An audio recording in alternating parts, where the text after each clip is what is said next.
All right, so I'm in San Francisco above Baker Beach. Kind of a foggy morning here, but I'm hoping the fog will burn off. I'm painting on a 30 by 40 inch canvas today, and I've got my usual palette of colors. Like I said, I'm hoping the fog will burn off and I'll get some nice colors and I'll be able to see the distant headlands, sketching in burnt sienna. And I'm just mapping out the major elements here. We've got the cliffs in the background, cypress trees in the foreground, and then the land slopes down like this. There's also some land over here in the foreground. The main thing I'm focusing on is the arrangement of these big shapes. So the silhouette of the trees is really important. So that's kind of what I'm focusing on right now. So I'm pretty sure this is my first 30 by 40 plein air painting. The biggest I've done prior to this painting has been 2436. I'm not really anticipating any big challenges, mainly because this is a landscape, and so the drawing doesn't have to be as exact. As I've mentioned before, the key to success with any painting is having a strong composition. So once I've got a nice arrangement of shapes here and a composition I'm happy with, then I can really let loose and have fun with the shapes. But I think it really does help to spend time early in the painting, you know, making sure that your composition is good and that you're excited about it, and not rushing that process. I used to just jump into the painting and I'd get involved in details way too early. My paintings improved a lot when I sort of slowed down in the beginning stages and started focusing on composition and the arrangement of the key elements. All right, for these distant mountains, I'm using a light gray mixture of ultramarine blue, titanium white, and a touch of burnt sienna. And I want to start eliminating some of my sketchy lines and define the shapes a little bit more here. I'm keeping the paint thin because I will be coming over this with thicker, more accurate colors. Just trying to establish the shapes and get some sketchy strokes into the painting early, some of which may end up in the finished painting. I need to give a shout out to fellow painter and friend Nicholas Coley. He's an amazing painter, plein air painter, and he is the one who showed me this spot. So thank you, Nick, if you're watching. The fog does not seem to be letting up. However, I am sort of enjoying having more time here to focus on these shapes. I mixed in a little bit of ultramarine blue into my burnt sienna mix in order to darken it a little bit. When I'm first exploring the shapes, I'm using pure burnt sienna, but this darker mix helps me define the shapes a little bit more accurately. What do I want this to do? Something like that.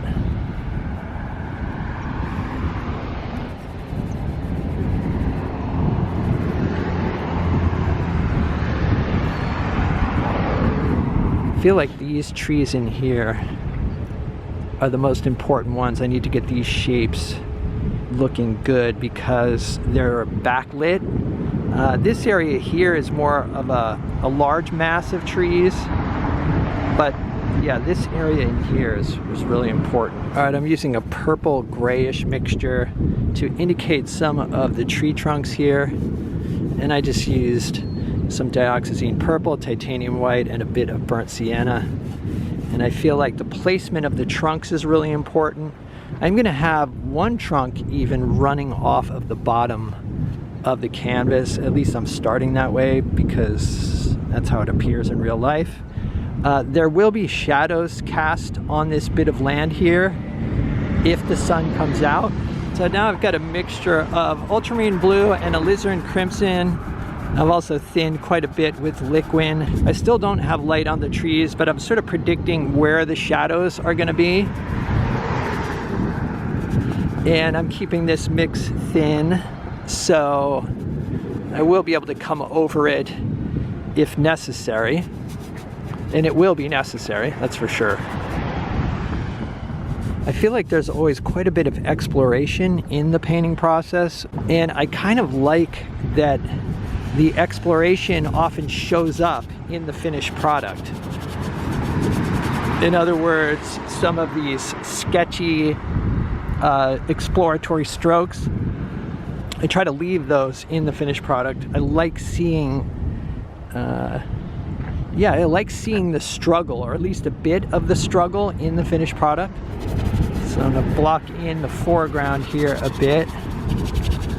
While I'm waiting for the sun to come out, I'm just going to approximate colors. I just want to get the canvas covered, and then hopefully the sun will come out just as I've gotten it all covered. If I have to, I will paint this as a gray day painting, but I don't want to do that. I do want it to be a sunny scene out here. All right, so I'm walking back from the painting every few minutes just to look at how the shapes are developing.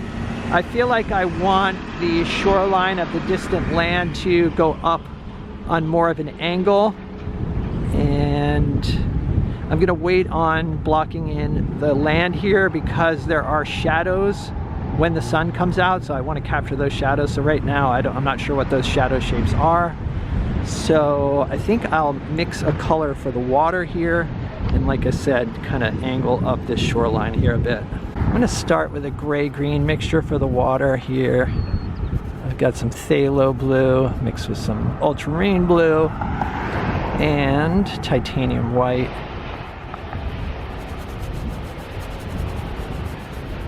I'm using a number 8 natural bristle flat, and I think the value of that is okay. There are some changes in the water. This is mostly like a blue-green color, and then in here it gets warmer. It's more yellow and then white water along the shoreline. I'd like to get some really thick paint on the finished product. We'll see how that goes. This number 8, even though it's a fairly small brush in comparison to the canvas, it actually covers quite a bit of area, pretty quickly. And I like that it creates some interesting brush strokes.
Alright, so even though I cannot see shadow shapes, I am going to block in this area with sort of a warm earth tone.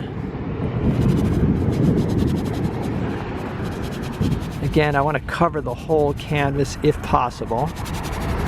My color mixes at this point are just approximations. I don't even spend much time trying to be accurate. I just quickly mix, and I'm more focusing on value at this point. I feel like having some random colors popping through in the finished painting can create some interest. So even if the colors are not accurate, they could be beneficial in the long run. All right, for the sky, starting with a mixture of titanium white tinted with a bit of ultramarine blue. I have not put any phthalo blue in this, keeping it purely ultramarine and titanium white. And I want to leave some of the burnt sienna sketch here. I don't want to cover it up. I want some of those bits of orange to show in the finished painting. So I've been working on this painting for about an hour at this point. Still no sign of the sun. I'm not opposed to using my imagination to finish this painting. However, I have not given up hope yet. A lot of times the sun comes out in the afternoon. I think that's what happened yesterday, so I'm hoping for similar weather today. So far, this large canvas has not been a problem at all. It's kind of enjoyable. I think the big challenge is wind. There were a few times where I got a gust of wind that was a little nerve-wracking. I had to grab my easel. I've switched over to a number 6 natural bristle flat. Looking good. Thank you. And I am just working on these shapes, and I'm having fun creating, I don't know, variety in here using this smaller brush. I'm trying to use loaded strokes and then apply the paint with intention.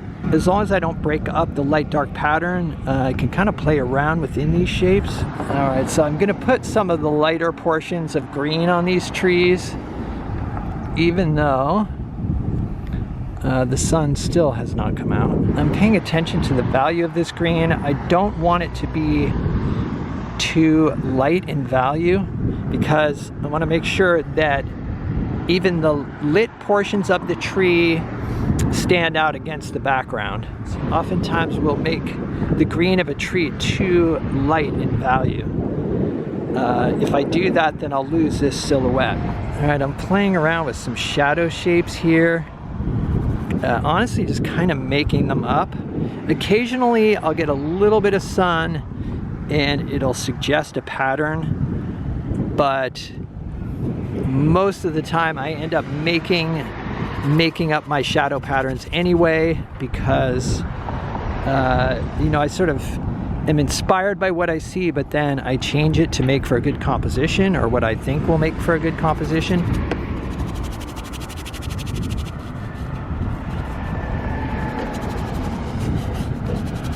Still keeping the paint thin, kind of non-committal here, until I see something that I like, and then I start laying in the heavier paint.